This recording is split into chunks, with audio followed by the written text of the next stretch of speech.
Ahoy, mateys! Welcome to Podcasts of the Caribbean, a podcast covering the world of Pirates of the Caribbean, from the theme parks to the movies and everything in between. My name is Justin Helmer, and I will be your host on this voyage through the Caribbean. It'd be too late to alter course now, mateys. Hello, and welcome back to Podcast of the Caribbean. This is episode 27, and today in this episode we are still covering Pirates of the Caribbean on Stranger Tides. This is the third part of our On Stranger Tides journey. So if you haven't listened to the first two episodes covering On Stranger Tides, the first hour of On Stranger Tides in those two episodes, make sure you go back and listen to those ones before you do this one. Or if you just want to jump right in with this one, that's perfectly fine. Of course, if you haven't listened to the other episodes of this podcast, I'm talking about the first three Pirates movies and also the theme park ride, comics, other stuff like that. You can go check out the other episodes that we did on those materials. I had a lot of fun doing those, and I'm having a lot of fun making our way through On Stranger Tides. So last episode we left off right after Angelica showed Jack Sparrow the ship in a bottle closet that Blackbeard has, with all the different ships that he has collected through his attacks. And Jack found out through this that the Black Pearl is now stuck in one of those bottles. And Angelica promises Jack to give him his pick of what ship he wants if he helps her get to the fountain. So right after that scene happened, one of the sailors on the lookout said that they were approaching Whitecap Bay. So we are getting to one of my favorite scenes in this whole movie. And honestly, the second half of the movie, I think, is way better than the first half, at least in my opinion. There's a lot of really fun stuff that happens in this second hour of the movie. So let's just jump right in, pick right back up where we left off in Pirates of the Caribbean on Stranger Tides. So we arrive at Whitecap Bay, and we see Blackbeard on the bow of the Queen Anne's Revenge, and he says, "All hands on deck, set to the longboats." And we finally arrive at the shore and on Whitecap Bay, which is a really cool location. It's this very kind of secluded inlet on this beach, and there's this very this lone just lighthouse on the rocky shore there, and that's pretty much it. There's a small dock and this lighthouse, and that is it. And this lighthouse, of course, has not been used in a long time. So it's a very old place, and as we found out from the last episode, this place is cursed, so to speak. You know, people don't want to go here because they're afraid of mermaids. This is the hangout spot for the mermaids in the Pirates universe. So the mermaids being in this movie is really, really cool. I'm really happy that we actually got to see mermaids in Pirates of the Caribbean. Of course, if you've read the Young Jack Sparrow books, the second book in that series, the Siren Song, of course, Jack Sparrow, as a kid, runs into a type of mermaids there. But these are different mermaids. And maybe there's just specific breeds of mermaids, and this specific breed kind of lives around Whitecap Bay. But very cool location. We've arrived here. Of course, everyone's on shore. You know, Blackbeard, Angelica, Jack Sparrow, and the whole crew pretty much of the Queen Anne's Revenge have come ashore. And of course, why is everyone at Whitecap Bay in the first place? Well, that is because they need to catch a mermaid, because they need the tear of a mermaid for the profane ritual of the fountain to work. If they don't have that tear, it's not going to work. So they need to capture a mermaid so they can then harvest a tear from it. So Blackbeard has this plan where we'll come to find this out later, but Blackbeard wants to kind of bring them to shore, and he has these people laying out nets on the shore to kind of hopefully grab a mermaid as they swim back to shore. So Blackbeard's telling the crew to lay these nets out flat on the beach here. So there's a whole bunch of crew members kind of lining the shore with this really long net. Blackbeard says, "No tangles, make them look pretty for our dainty guests." And then Blackbeard says, "We're going to need light, a lot of light." And he looks up to that old lighthouse that we were just talking about. So Blackbeard, Angelica, Jack Sparrow, and Solomon, along with Garhang, they all end up going up to this lighthouse. So they make their way up to the kind of lookout point, and Solomon he kind of like knows how this works and stuff. So Solomon says, "Smell that? Whale oil. Stuff burns like a miracle from God." And then Blackbeard says, "Can you make it work?" And then Solomon just says, "Made by the English. Let's not get our hopes up." So Solomon kind of instantly gets to work at trying to get the light going again. And we see Angelica walking over to Jack here as Jack is looking out to the sea. And Angelica tells Jack, "The old moon in the arms of the new one. First of the summer, perfect for hunting a mermaid's tear." Which I don't know how accurate that is, but apparently that's a factor. So once they get it working, Garhang lights up the kind of the dish there, which kind of gets the light going, and boom, we now have the lighthouse back in working order. So they move the beam out to the water where it sets the spotlight on this boat that's just chilling out there. And in this boat, we have a bunch of pirates from the Queen Anne's Revenge, along with the gunner zombie, who is kind of just sitting in the back of the boat, supervising everyone. So in this boat, we have Philip Swift. Scrum is also here, as well as the cabin boy, Ezekiel, the old pirate, and then two other guys who are just random pirates that don't really do too much. But of course, they all notice this light is now being shined on them. And Ezekiel says, "We're doomed. They be drawn to man-made light." And the cabin boy's like, "Sharks?" And then Ezekiel's like, "Worse than sharks, boy. There'll be mermaids upon us within the hour, mark my words. And we're the bait." So of course everyone begins to kind of get nervous. And one of these pirates in this boat, he says, "I heard it said a kiss from a mermaid protects the sailor from drowning." And I love how they're all passing around this flask of rum, and they're all just taking swigs of it, including the cabin boy. And then Ezekiel's like, "Don't be a fool. Mermaids are all female, son, and lovely as a dream of heaven. But when it comes time to churn butter, so to speak, they snatch a sailor out of a boat, or off the deck of a ship, have their way, and then the sailors are pulled to the bottom and drowned and eaten." And then Scrum's like, "Or sometimes the other way around." And then everyone else is like super confused. And then they're interrupted by the gunner zombie, who of course he's just sitting there supervising everyone, and he says, "Sing." And they turn to him, they're all confused. He's also pointing a pistol at them. But the gunner zombie says, "They like to hear singing." And of course he's mainly, talking to Scrum here, because Scrum is the most musically inclined of these people in this boat. And Scrum begins to sing the song "Jolly Sailor Bold," which of course is a really cool song in this movie.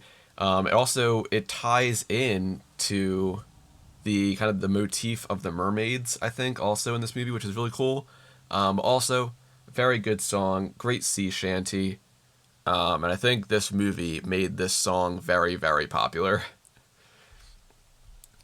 But Scrum begins to sing "Jolly Sailor Bold." So like, "My name is Maria, a merchant's daughter fair." This is going to be terrible. I'm sorry for my, singing. I'm not going to sing it, but, I'm going to talk through the lines. But the gunner zombie, he tells Scrum to start singing louder so he can attract the attention of these mermaids. And Scrum continues, and he's like, "I have left my parents and 3,000 pounds a year. My heart is pierced by Cupid. I disdain all glittering gold." And he kind of he motions to everyone else, so everyone else begins to start singing with him. And they all begin to start singing "Jolly Sailor Bold." "There is nothing that can console me but my jolly sailor bold." That we flash into probably an hour later or so, where everyone's dead asleep in the boat. Scrum is like still somewhat singing, even though he's half asleep. But so it gives the illusion they've been at this for at least an hour, maybe more, because they are all asleep. And of course, the gunner zombies are still just sitting there, perfectly fine. But of course, he's a zombie. But while everyone is dead asleep, Philip kind of is also half asleep. Same with Scrum. And Philip he wakes up as he sees something floating around the boat, something moving in the water, and he sees the elongated form of what he thinks is a mermaid. So Philip and Scrum go to look over the side of the ship, which kind of wakes everyone else up, and they all kind of begin to look as well.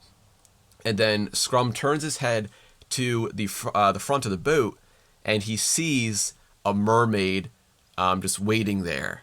So of course this mermaid, her name is Tamara, and she is played by Gemma Ward. So let's get into this scene here. So of course Scrum is the first person to see this mermaid, and he's like, "Lord, save me." And she's just sitting there unmoving, and Philip kind of begins to wake everyone up. He's like, look there, like there's a mermaid there, like, and everyone begins to wake up. Ezekiel immediately pulls out his sword and tries to kill Tamara, and Scrum holds him back, and he's like, "No, you'll scare her off." And then Ezekiel's like, "Aye, and good riddance." But Scrum throws Ezekiel down to the boat, and of course at this point Tamara's scared, so she kind of backs out into the water. But Scrum asks her, like, "Can you talk?" And then Tamara's like, "Yes." And so she comes back up to the boat, and Scrum sits right in front of her at the front of the boat here. And Scrum just says, "You're beautiful." And then we get this really great shot while she's saying the line, "Are you the one who sings?" And Scrum's like, "Aye." And while they're talking, we get this really great shot of the camera going beneath the water, and we see Tamara's mermaid tail, which is really, really cool. And it just looks so great. And also, while we're talking about the mermaids here, if you are keeping up with movies that have been coming out in 2023, of course, this year we got the live-action version of The Little Mermaid from Disney, which Rob Marshall also directed. And there actually was an interview that came out back when that movie was coming out in May that said that Rob Marshall, he kind of knew how to kind of tackle the digital aspect of the mermaids because of his experience on Stranger Tides with the mermaids. So I think it's really cool how On Stranger Tides kind of inspired the approach of the mermaids in the live-action Little Mermaids. That's a cool tie-in there. But I think that the CG in this movie is really, really good. And also in this scene, the mermaids look really fantastic. I mean, they look so real. It's fantastic. But Tamara asks him, like, "Are you my jolly sailor bold?" And of course, at this point, Scrum is like he's smitten. Like, he's like, "Aye, that I be." And of course, Philip is like, "Scrum, control yourself." And he tries to pull him back. Because obviously everyone can tell that Scrum is already getting transfixed by Tamara. And Scrum tells them all, like, "Boys, there ain't much been given to me in my brief, miserable life. There's truth in it. But by God, I'll have it said that Scrum had himself a kiss from a proper mermaid." And he shakes them off and moves back to Tamara, who begins singing Jolly Sailor Bold again. And at this point, we can see Scrum is, leaning over the boat closer to Tamara as she keeps singing. So, and then we get a great shot of under the boat where all of these mermaids are now swimming to the surface underneath the boat. And everyone in the boat looks around and they see all of these mermaids popping out of the water in the distance. So now we don't have just one mermaid. We have probably like 20 mermaids that are just, closing in around the boat. Which obviously, as you can tell, this does not bode well for everyone. So they all begin to come closer to the boat, and they all kind of lean on each side, and they try to grab everyone's attention, and kind of, get everyone to be immersed in them. Is, of course, Ezekiel still holding out the dagger. But all these mermaids begin begin to line each side of the boat. And then we have another great shot underwater of all of their mermaid tails, in the water, before we get this great shot of all. I think there's 7 or 8 of them around the entire boat. And then we have Tamara. She puts her hands on Scrum's head, and she begins to pull him down for a kiss.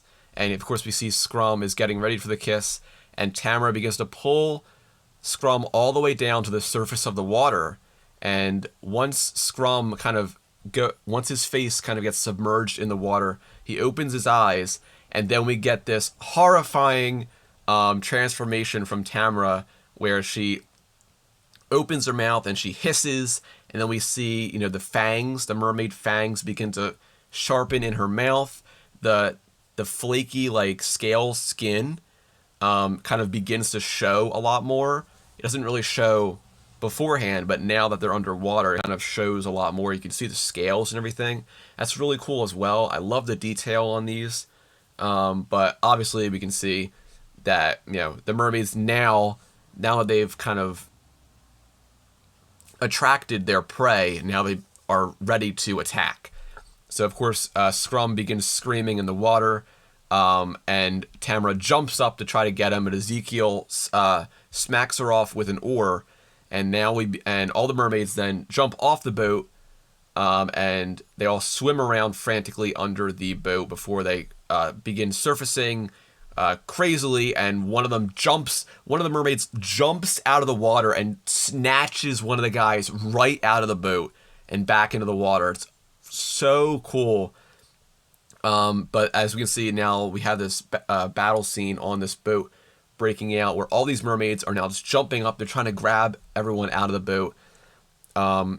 Philip is trying to save as many people as he can. They're like kicking and punching the mermaids off.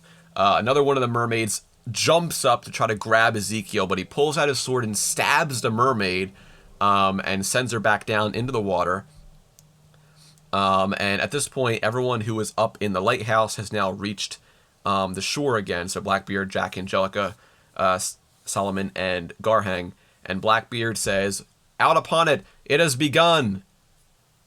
And then we go back to the boat, where we see the mermaids are now breaking through the bottom of the boat. The hands are just coming right out of the boat, and the boat is being destroyed. So they will be... If they don't do something soon, all these guys are going to be dead. So everyone at this point, they have their swords out. They're fighting for their lives, as all these mermaids begin to jump and destroy the boat. And they keep just pulling the boat apart until people start falling out. So everyone begins to fall out of the boat, as the boat is now... There's holes everywhere. The boat's sinking. The boat's gone. So now everyone is in the water, and they're vulnerable. There's nothing to protect these guys out in this water with all these mermaids swimming around them.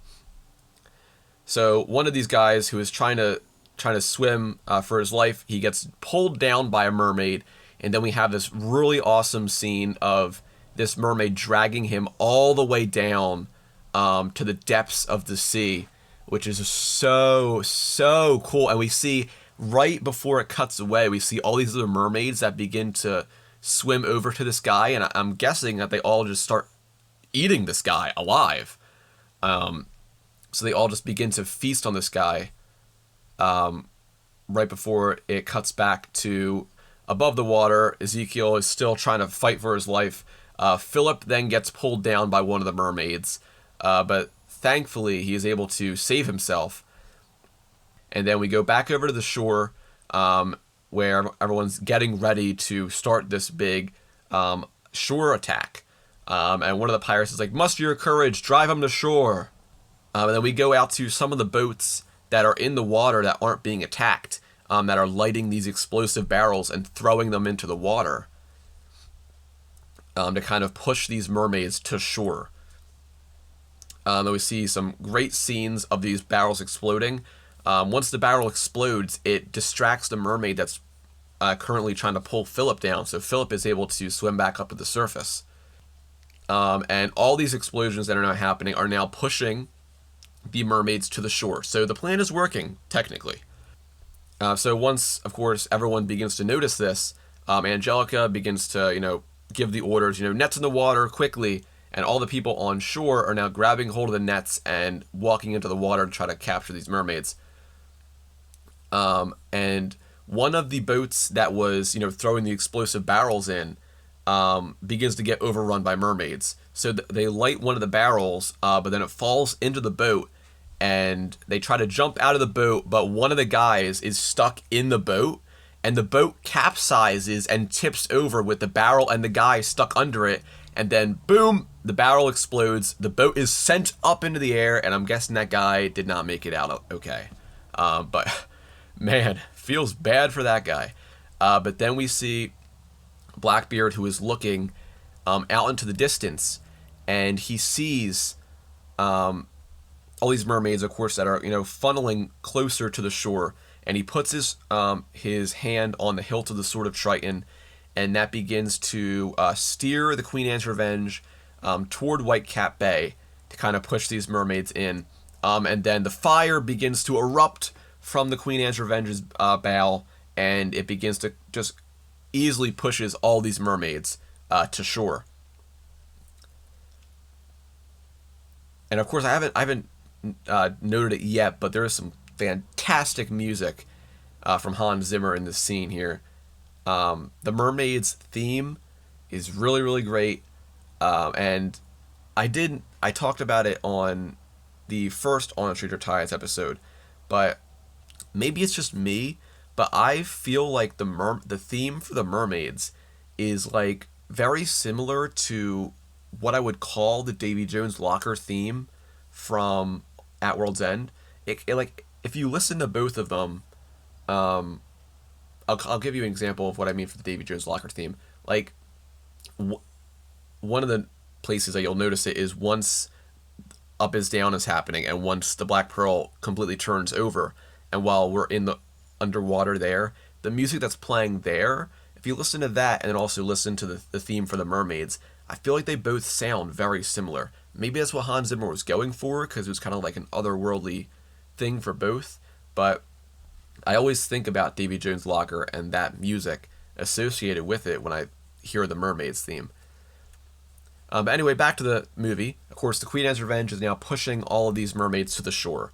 And we have all these pirates holding this net up. All these pirates are lining the shore. They're all in the water now, holding up these nets. And they just look out into the distance, and they're just waiting. And then, while they're waiting there, one of the pirates who was holding the net, he just gets pulled underwater. And then right after that, another guy gets pulled underwater.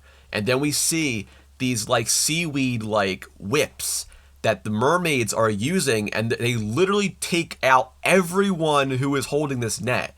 They instantly latch on, and they just pull them right underwater, or pull them out of the water. And we get to a great view of one of the mermaids actually doing it in real time.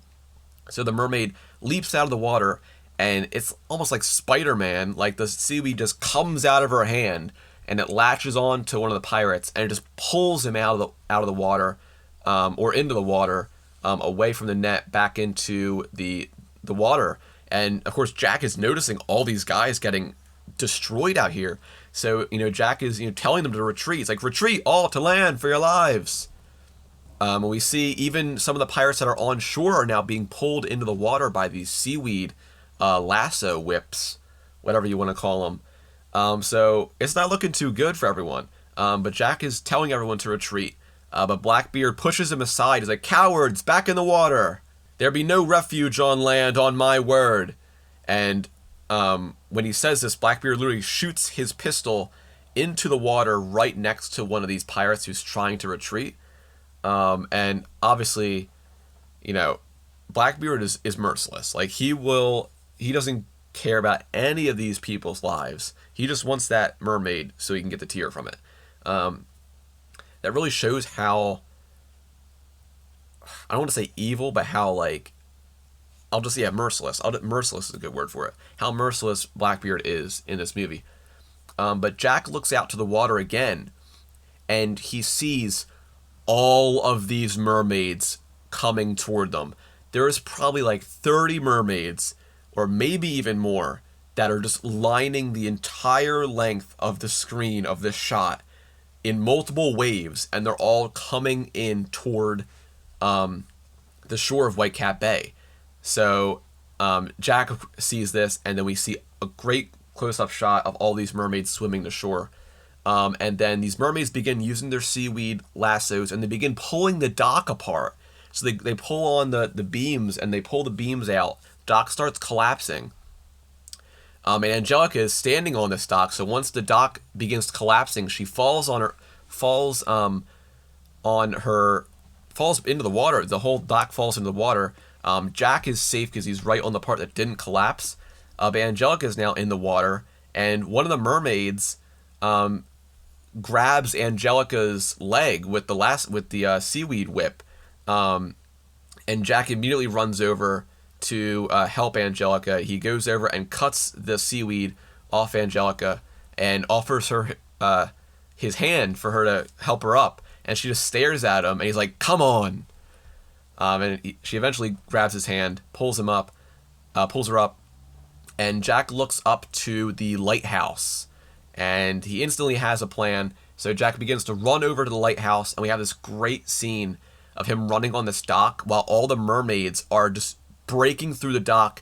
They're on the sides of the dock. Their hands are coming out from under the dock. One of the seaweed whips, grabs his sword and pulls it away from him. He's dodging all these mermaids. They're just coming from everywhere. But he eventually makes it across the dock. One of the mermaids actually grabs his boot, and he kicks her off back into the water, finally making his way to the stairs going up to the lighthouse. Philip, the cabin boy, the rest of the people on that first boat that we saw, they're finally reaching shore alive. And we see Philip making it to shore and just laying down on the rocks. Jack makes it up to the top of the lighthouse, and he grabs a beam from the wall, and he begins slamming it into the basin of oil that is above him to kind of start making the oil leak, causing a certified Jack Sparrow moment, as I will call it. And then we go back down to Philip, who of course is just laying here on the rocks, and we have this camera looking at Philip, so it's actually like a mermaid cam. It's like a mermaid GoPro. And then we see this mermaid who is sneaking up behind Philip. We go back over to Jack. He successfully is breaking through the basin, and the oil begins to leak down into the flame. And once he sees this, he drops the rod. He runs over to the railing of the lighthouse, and as he sees the fire going up to the basin, he jumps off the lighthouse right when everything explodes. Boom! Entire lighthouse explodes as Jack dives into the water. All the rubble begins to fall down, and Philip looks up. He sees this flaming beam coming down at him, and the mermaid that was watching him grabs his leg and pulls him out of the way, saving his life. And while the mermaid tries to escape, her tail gets stuck in some of the debris. And then we go back over to Jack, who is now, underwater, and he sees all the mermaids are now swimming away. So they're all retreating. So Jack's plan, of course, has worked. And then we go back over to the shore where everyone, the people who have survived at least, are recouping. They're thankfully happy that they're alive. And then we have this group of pirates who are coming over to shore with a net, and they say, "We've got one, we've got one." And Blackbeard runs over to him, and then we get the reveal inside the net. Scrum is just laying in the net, and he spits out the water in his mouth. He's like, "I'm in love." And then Blackbeard just rolls his eyes, like, check the wounded. See if you can find one mermaid still alive. And Scrum stands up and he just falls back and passes out. Then we go back over to Philip, who of course is laying here. He wakes up and he sees the mermaid tail of the mermaid trying to escape. You know, the mermaid who saved him. And he tries to move the debris to get over to the mermaid, freeing her, and she begins to kind of back away, and he stabs her tail. And now this mermaid is cornered in this little alcove here. And now we get the reveal of Syrena, the most important mermaid in this movie, of course, who was played by Astrid Berge-Frisbee, who was a French actress that Rob Marshall... there's this very great story of how Rob Marshall found Astrid. He said that he was in an airport going through like a magazine, and then he saw a photo of Astrid in like the up and coming like section or whatever, or some kind of thing like that. And he's like, oh my god, like this is like beautiful. And he rips the page out of the magazine and he flies back home. And then, you know, he brings this photo to the casting director. He's like, you know, can we find this woman? Can she speak English? And thankfully, they did find Astrid, and they got her for this role. And she is absolutely incredible. Like, the reason Rob wanted her so bad was because she has this like otherworldly like quality, this exotic quality, and that's what Rob wanted for all the mermaids that were visible on camera. He wanted this like otherworldly, beautiful, like exotic look to these mermaids to make them feel like they are, obviously make it seem like the pirates are, getting entranced by these mermaids very easily. But yeah, I think Astrid does a fantastic job in this movie. I don't think I pointed out actually that Philip Swift is played by Sam Claflin. I think I completely forgot about that. But that is Philip Swift, of course. But Philip, he looks up at this mermaid and he sees, of course, that his sword is stabbed in her tail and it's bleeding, so he pulls it out. And they share this look right before she gets captured in a net by the quartermaster zombie. And Blackbeard says, "Come, give a hand!" And Syrena begins to hiss as she is captured. And then Blackbeard just tells Philip, "Well done, sailor." And then Jack finally makes his way back to shore, and he says, "Did everyone see that? Because I will not be doing it again." And Blackbeard says, "Back to the ship. We head for a protected cove. Now." Then we get one last look at the pirates who are capturing Syrena before we go over to the next scene. So the next scene is the next day. So it's a cloudy day, it's raining, and we see that the Providence has arrived at Whitecap Bay. And they are now looking through the damage that, transpired the previous night from the crew of the Queen Anne's Revenge and the attack that happened. So we can see, the lighthouse has collapsed because of the explosion. There's smoke all over the place. Everything's destroyed. There's all this debris all over the shore that washed in from the attack. And then we see all these mermaid corpses, or some of the mermaid corpses that have, made their way to the shore. And there's these really, really great practical mermaid corpses that they made. There's actually a whole behind the scenes featurette on them making these mermaid dead corpses, the ones that we see here with all the flesh on them, and then the ones that we see a little later in the film that are just, the skeletal remains of some of those mermaids. But these mermaid corpses are completely, finished. They look so real. The faces are done, and once they're dead, they kind of lose the kind of human appearance that they have, and it looks way more fish-like. So the face is way more fish-like. You can really see, the fangs are there. The whole full-on, sea mermaid look is there, and the kind of the human appearance they pull onto themselves is gone. So it's really, really cool. And of course, their hair is like seaweed and stuff. But we see Barbossa, he kicks one of these mermaid corpses, and we see Groves, he goes over and, he pulls on the hair of the mermaid, the seaweed hair. And, Gibbs tells Barbossa, he's like, no, give up this madness now. And Barbossa's like, I cannot. Ever walk on the beach, look back and see your footsteps in the sand? It's like that, except the footsteps lie before me. And then I love how Gillette corrects Barbossa, and he's like, footstep, actually. And then Groves is like, Whitecap Bay, sir. We must hasten. And then they hear a bunch of shrieks from behind them. And Gibbs, Groves, Gillette, and Barbossa, they turn around, and they look back at the Providence, which is waiting offshore.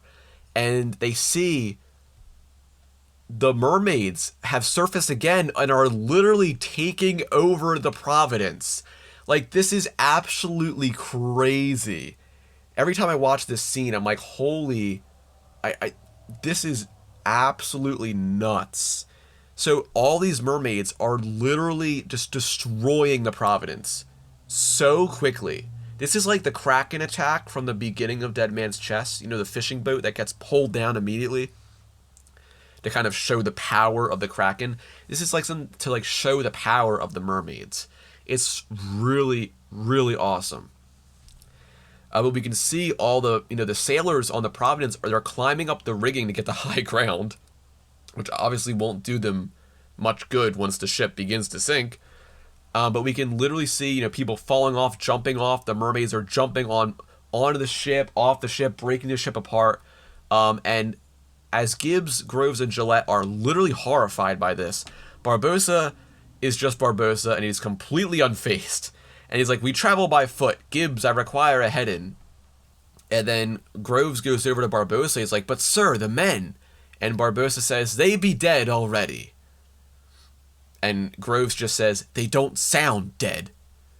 And then Barbossa pulls out his pistol and puts it up to Groves. He says, oh, is that so? Well, I hear nothing but seagulls nesting. What is it that you hear, Mr. Groves? And then Groves just says to Barbossa, seagulls nesting. Nothing more. And then Barbossa says, heading, Gibbs. And then, Gibbs begins to turn around, but he looks back at the Providence again, and we can see the entire ship is literally being pulled down. The whole ship's capsizing. Like, you can literally see the people falling off, the mermaids that are, ripping it apart, and Groves is just like, my God. And Barbossa walks over to Gibbs. He has his pistol right under Gibbs's chin, and he's like, your head or my head in.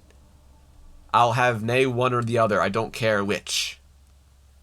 And Gibbs begins to lead the people on shore. So, of course, Barbossa, Groves, Gillette, and, some of the sailors who came ashore following the route that the Revenge crew took. So, yeah, pretty crazy. Gillette, orders everyone to begin moving with everyone else.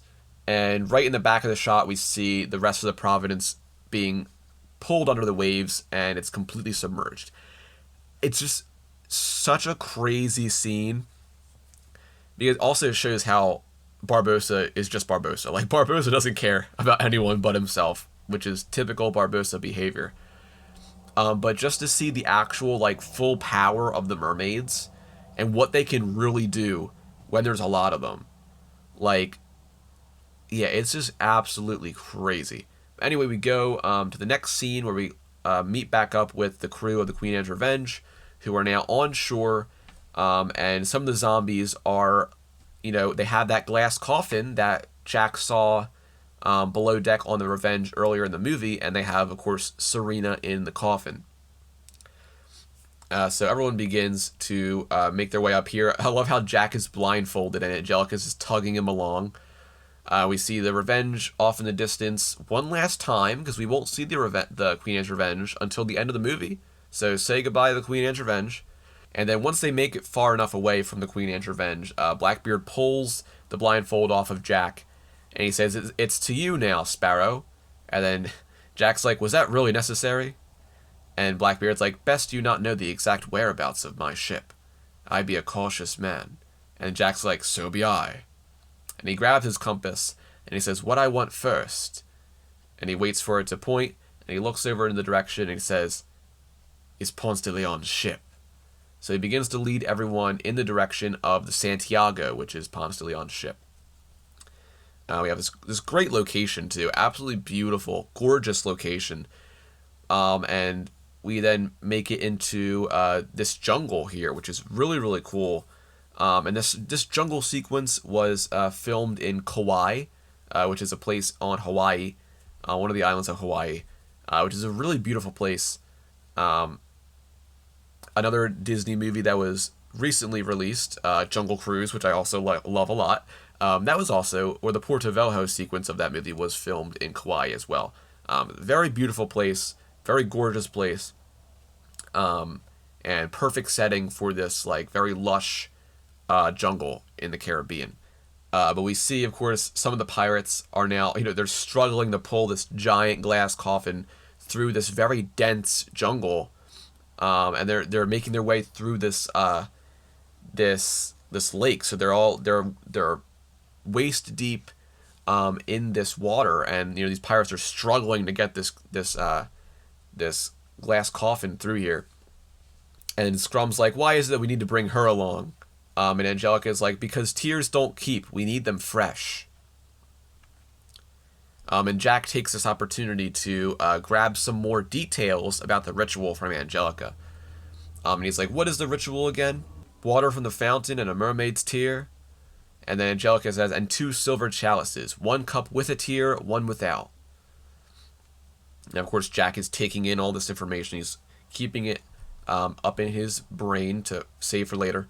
And he keeps asking questions. He's like, "So 1 with a tear and water in both." Quite complicated, is it not? Angelica's like, "Both get water, 1 gets a tear. The person who drinks the water with the tear gets all the years of life from the other." And then Jack's like, "How many years?" And he's like, "Whoa!" And he notices this snake that's in the water right in front of him. And Angelica just grabs the snake out of the water, puts it around her. She's like, "All the years that they have lived. And they could have lived if fate had been kinder." Angelica throws the snake back in the water. And then we make it to a quick resting point for everyone. Philip is grabbing some water from this little spring here. And then we have a great moment with Jack Sparrow and Philip. I love this so much. But Jack goes over to Philip, and he's like, "Clergyman,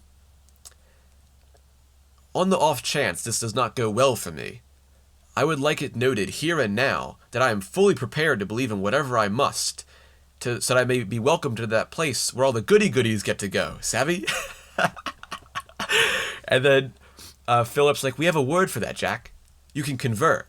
And then Jack's like, "I was thinking more of an as-needed basis." Oh, it's so funny. Oh, my God. But after this, Philip looks behind him, and he sees Syrena is like gasping for air in the coffin because it's closed off. It's locked. And he notices this, and he runs over to her. He's like, "Quartermaster!" And she cannot breathe. And then the quartermaster's like, "She has water." And Philip's like, "She needs air." And he runs over to the coffin and tries to open it up. And he's like, "Open this." And the quartermaster says, "She will escape." And Philip's like, "You're killing her." And then Jack's like, "I support the missionary's position." And then Philip grabs the quartermaster's sword, and he stabs it through the opening and breaks the seal and lets Syrena grab some of that air from that little opening. The quartermaster goes over and he pulls the sword out, and Philip puts his Bible in the opening so Syrena can still get air, so she won't, die. And Blackbeard then orders everyone to begin moving again. So everyone, picks up back where they left off. Of course, Philip shares another look with Syrena here. And then we keep going through the jungles. And then we make it to another fantastic scene, one of the best scenes in this movie, where Jack is cutting some vines down in front of him with a machete, and he makes it right to this gigantic just drop-off point on this cliff over this ravine. As we can see, there used to be a bridge here, and the bridge has unfortunately collapsed. So now there is no way they can make it to the other side. So Jack looks down, and he's like, just as I thought, not this way. And then Angelica walks over to him, and she's like, this is the way, isn't it? And then Jack's like, of course it is, but we should go around to the east. And then Angelica's like, that would take us out of the path of the chalices. And then Jack's like, well then, we'll circle back. And Angelica's like, there is no time. And then Jack's like, you're the one who insisted on bringing the bloody mermaid. And then Angelica's like, well, the mutiny didn't help. And then Jack's like, you walk like a girl. And Angelica's like, you would know. And then Blackbeard just interrupts their argument. And he's like, someone must go. And then Angelica's like, you mean split up? And then Jack's like, you mean jump? This I cannot wait to see. And then Blackbeard says, Sparrow will go. And then Jack just instantly stops smiling. And he's like, find the ship, retrieve the chalices. And then Angelica's like, Sparrow, what makes you think he will come back? And Jack's like, yes, what makes you think he will come back? And then Angelica's like, we cannot trust him, Father. And she's like, I'll go. And then Jack's like, she'll go. She pulls her stuff off. Philip tries to hold her back, but she begins to run off, but Blackbeard stops her and walks over to Jack.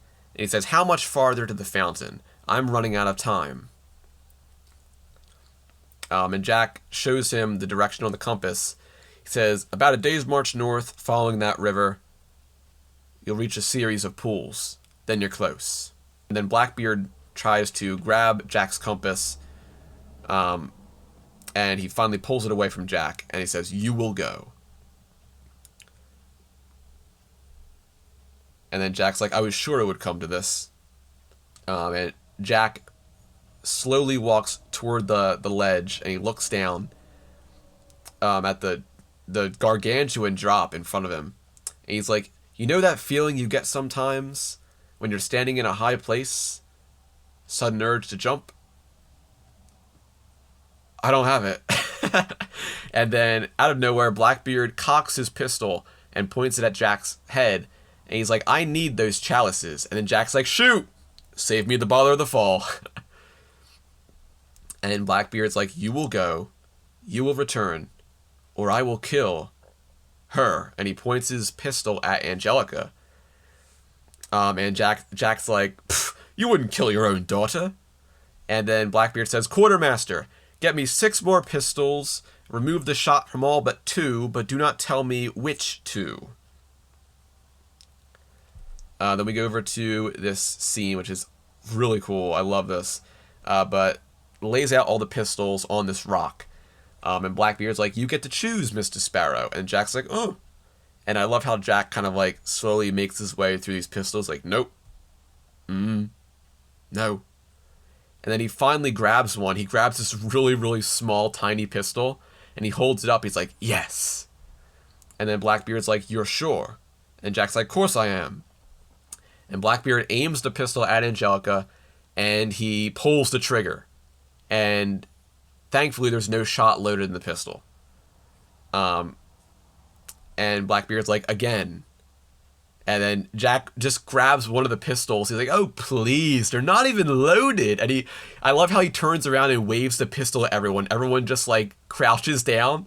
And then he puts the pistol up in the air and pulls the trigger. And there was a shot loaded in it. And Jack immediately is like, what? And he looks at Blackbeard. And then Blackbeard's just like, again. And then Jack's like, if you're so keen on killing her, why don't you just let her jump? And then Angelica's like, what? And then Blackbeard's like, if you jump and die, Then she will have her chance. Again. And then Jack walks over to the quartermaster zombie. Is like, oi, if I jump, will I survive? And the quartermaster, he grabs the voodoo doll from Angelica, and he walks over to the cliffside as he's chanting this incantation, and he throws the Jack Sparrow voodoo doll off the cliff. And as the voodoo doll is falling, Jack begins to scream. Like, the real Jack Sparrow begins to scream, and then he just stops screaming as the doll hits the water. And the quartermaster just says, yes, now you will survive. Then Angelica gets fed up with this, and she's like, oh, this is nonsense, I'm going. And then Jack runs faster than her, and Jack just jumps right off the cliff. He screams as he jumps down, falls, and he, boom, lands in the water. Big splash, and everyone goes to look down to see if he survived. And then after a while, Jack finally surfaces, and he's like, wet again. And he begins swimming away. And everyone sees Jack has survived, and Quartermaster Zombie says, we go on, due north to the fountain. And Angelica just asks Blackbeard, it's like, well played, father. You knew which pistols were loaded, right? And Blackbeard just looks at her, and he's like, of course, my love. And he gives Angelica the compass as he walks away. Which obviously gives the notion that he literally had no clue. So, great father moment from Blackbeard there. Yeah. But we have one last look at Angelica before we go back over to the remains of the crew of the Providence. So, a few of the sailors, along with Gibbs, Barbossa, Groves, and Gillette. And they are making their way through the jungle as well. Gibbs is in front of Barbossa, and then out of nowhere, this frog jumps onto Gibbs's shoulder, and then Barbossa's like, stop! Hold very still. You dare not let it touch your skin. And he pulls on this glove, and Groves gives him a pair of, tweezers. And Gibbs, slowly looks over at his shoulder and sees this poisonous frog that just landed on his shoulder. And Barbossa, grabs the frog with the tweezers, and then Groves opens up this jar, and Barbossa throws the frog in there, and Groves closes it. And then Gibbs is like, what? And Gibbs is super confused, and then Barbossa's like, what? What be wrong with an older man having a hobby? And then he takes his spectacles and begins to look at the frogs that he has in the jar. And then he looks at everyone. He's like, what are you stopping for, eh? Push on. Push on. You can sleep when you're dead. Push on. And then he looks through the spectacles at the frogs in the jar, and he's like, fortune continues to favor us. So we can see that Barbossa is, plotting something. We don't know what yet, but obviously he wants to take revenge on Blackbeard, so we can obviously tell that Barbossa is planning his revenge by collecting these poisonous frogs for a reason we will find out later.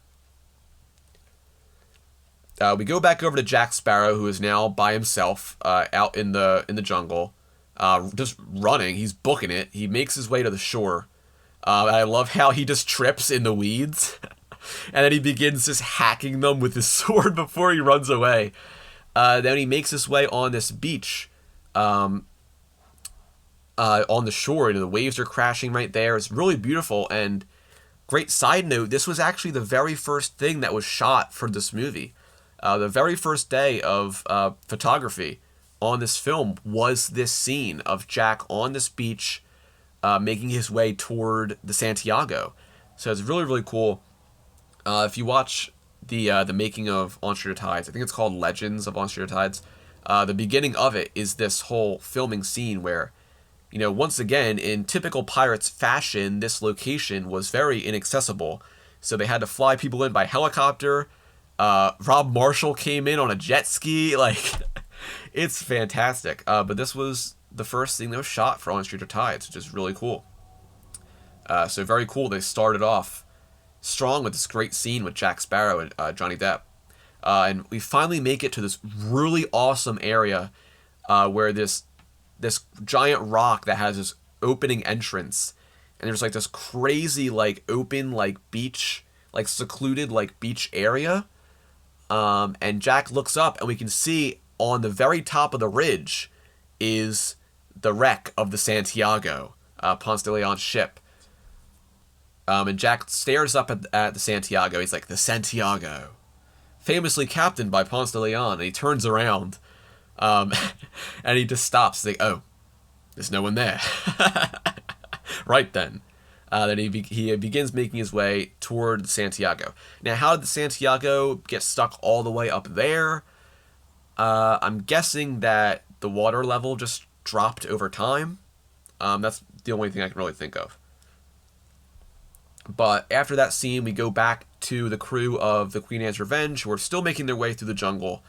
The zombies are now carrying the glass coffin with Syrena inside, and then they try to walk over this log that's kind of blocking their way. But one of the zombies, the U-Man zombie, he trips on the log and he falls down, and because of the loss of weight, the whole glass coffin goes toppling down to the ground. It shatters, all the water comes out, and Syrena goes sliding onto the ground. And then we see this great scene of Syrena's mermaid tail like evaporating, and it begins morphing into human legs. And we can see like the mermaid like skin like falling off of her legs too. Like, it's so well done. Oh my god.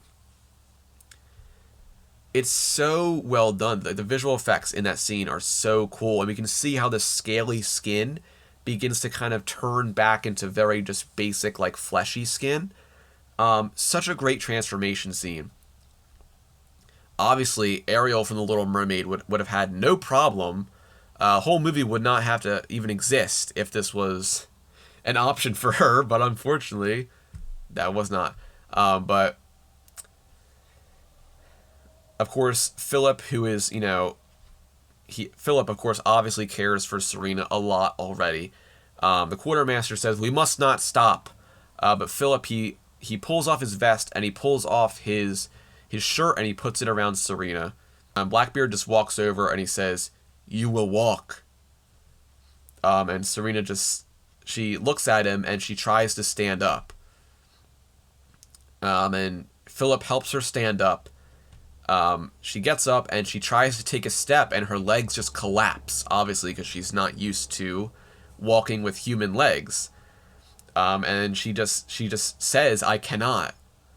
And then Blackbeard just says, walk or die. And the quartermaster pulls out his sword and points it at Syrena. So Philip takes this opportunity. He goes down to her and he says, put your arms around me. And then Syrena says, I do not ask for help. And Philip just says, but you need it. So we have this great moment between the two of them before, Syrena finally, she puts her arms around Philip, and Philip pulls her up and just picks her up and begins to carry her. The great man he is.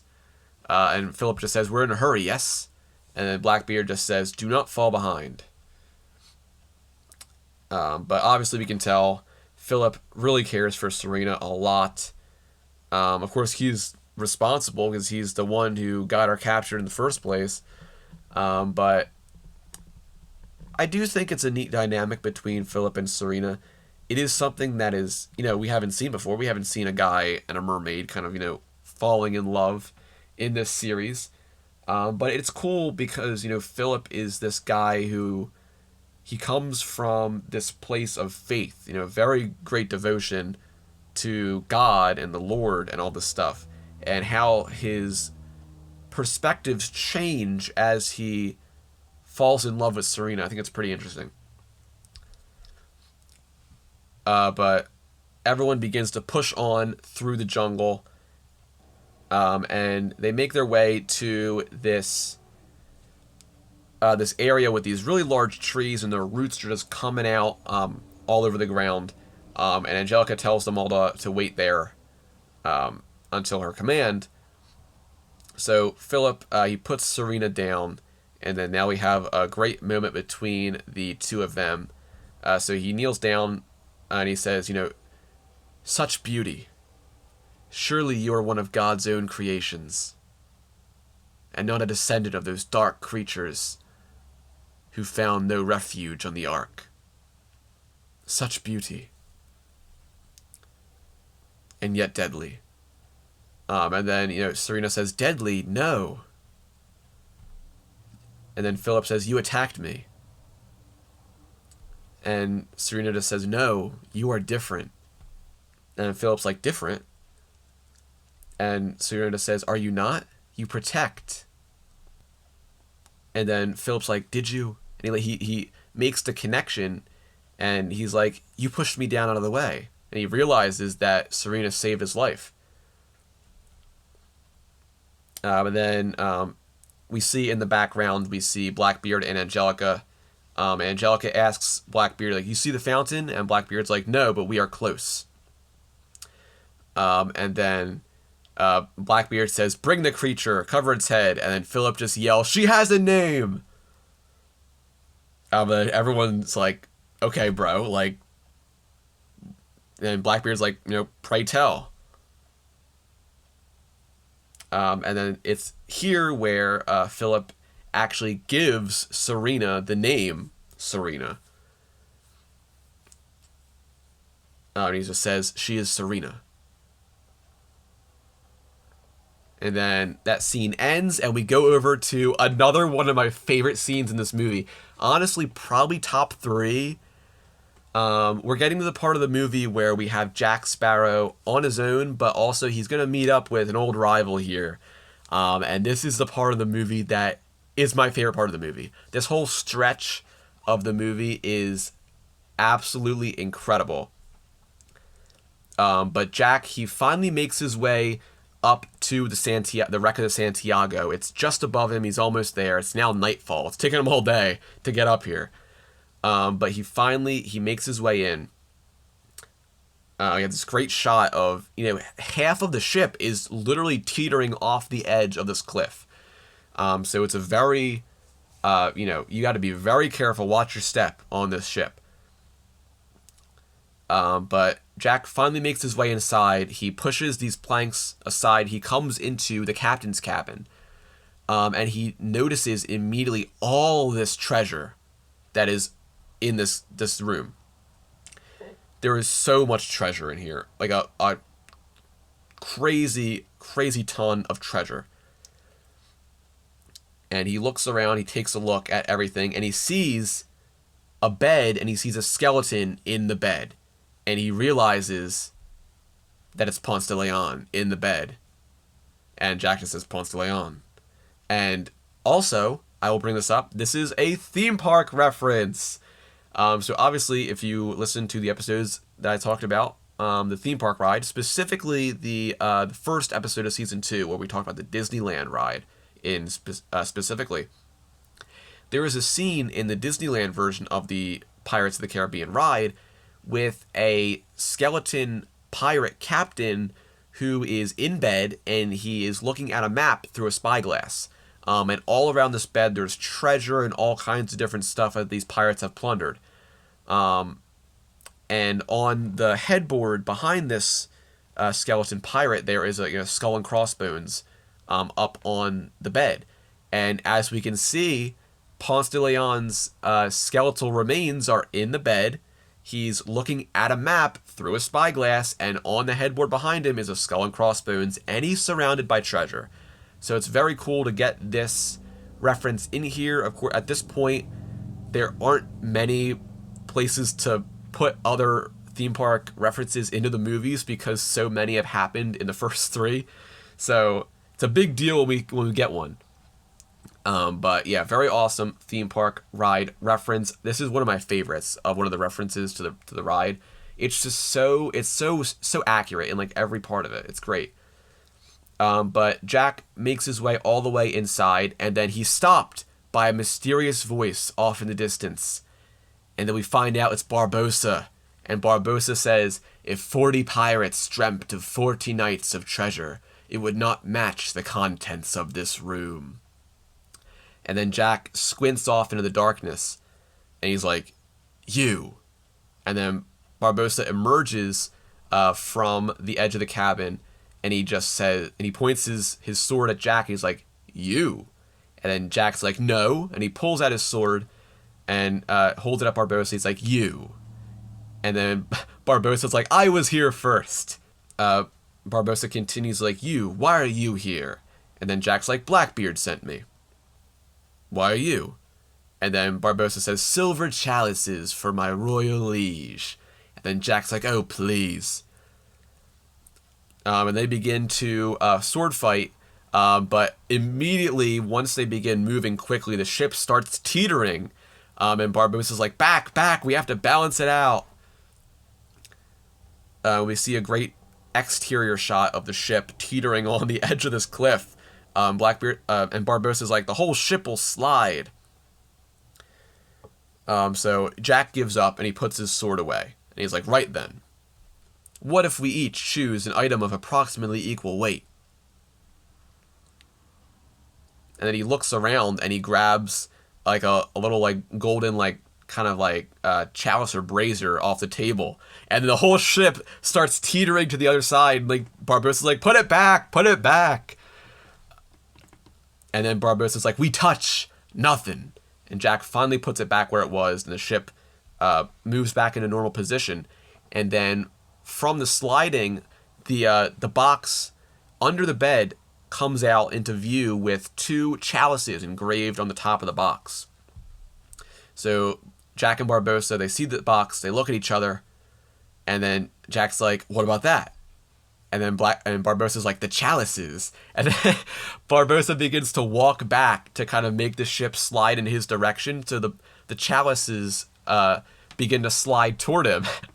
And then Jack's like, oi, why do you get to look first? And he runs over to where Barbossa was. And then Barbossa's like, fine then. Barbossa begins to go to the other side of the ship. So it moves back that way. And then once Barbossa makes his way to where Jack originally was, the whole ship begins to teeter that way. Jack falls back that way as well, along with everything. And Jack and Barbossa both hit the back of the ship right next to each other, and Jack kicks the case away from them, and they begin to crawl on all fours into the middle of the ship so it evens out. They both put their hand on the case together, and right when they do that, they look at each other and they say, together.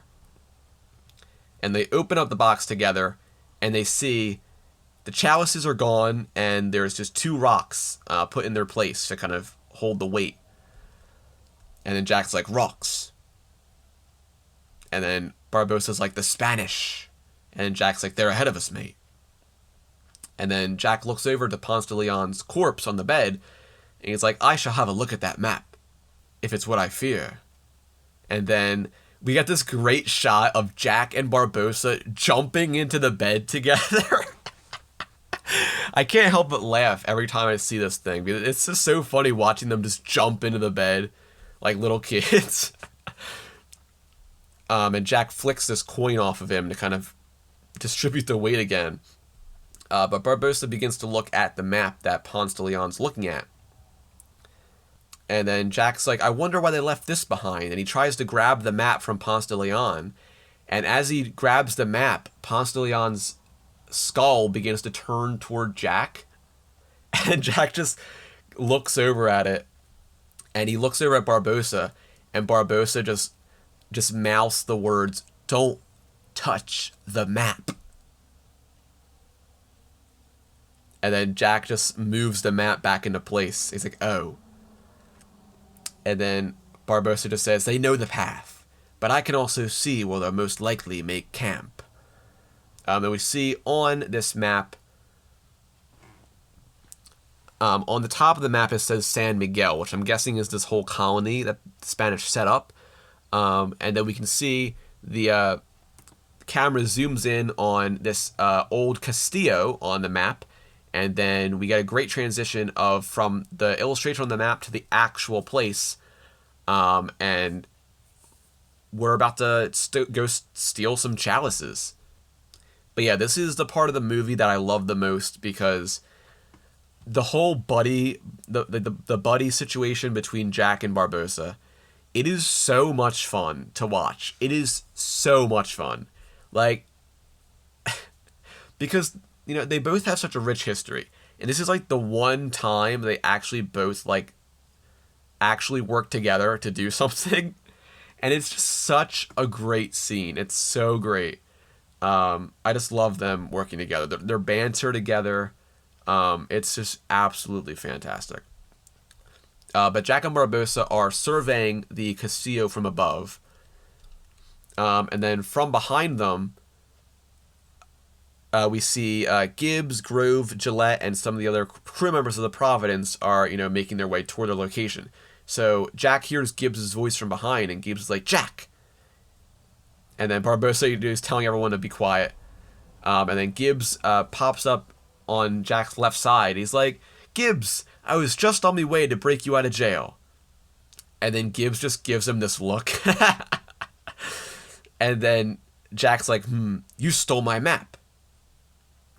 And then he flicks Gibbs's nose. And then Barbossa's like, "Right, best be started." They all begin to get up and go toward it. And then Jack just smiles and he says, "Olé." And then we cut back to the crew of the Queen Anne's Revenge, which is where we will pick up on the next episode. So we covered a lot of stuff in this episode. It's already a pretty decent amount of time. This has been a really fun one. A lot of fun stuff's happened in this part of the movie. But yeah, I love this part of the movie. It's so great. I think the second half of this movie is way stronger than the first half. Maybe it's because more stuff happens in the second half of the movie, but it's just really fun. I love the Jack and Barbossa dynamic. We'll get to see more of that on the next episode. Fantastic scene of Jack and Barbossa stealing the chalices. It's so great. It's so funny. I cannot wait to cover that. So we'll get to that on the next episode. But depending on how long it takes us, we have just over half an hour of the movie to get through. We have 40 minutes of the movie still left.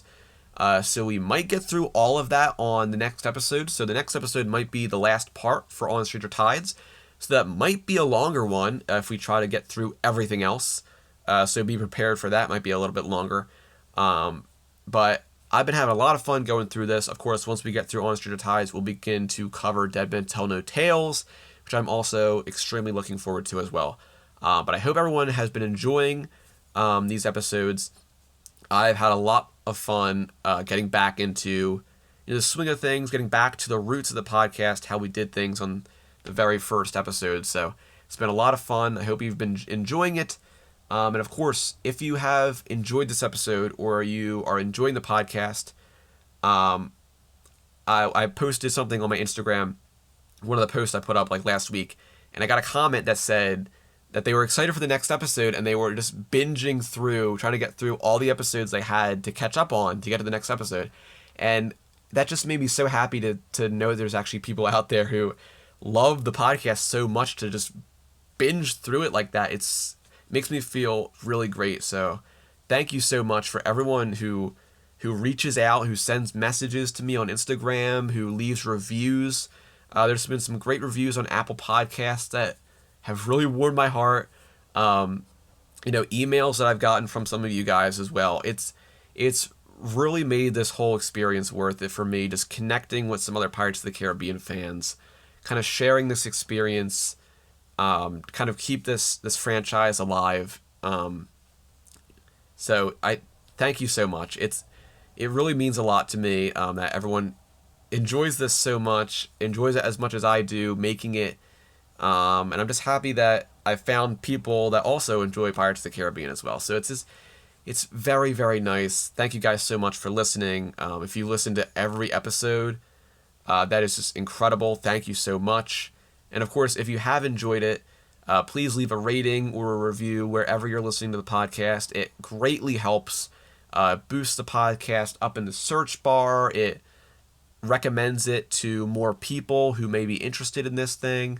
it helps a lot. So if you could do that, that would be very kind of you all. But thank you so much for listening. I'll see you next time, where we are potentially wrapping up on Stranger Tides. We have a lot of stuff to cover. A lot of awesome stuff happens in the last part of this movie. So make sure to be there. It's going to be a really fun one. But I will see you all next time on Podcast of the Caribbean. Take care.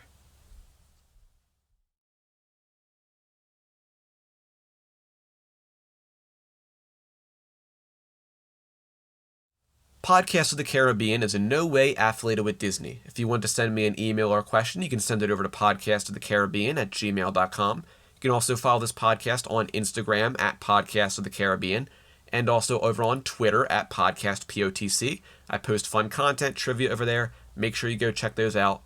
And be sure to always keep a weather eye on the horizon. And always remember, dead men tell no tales.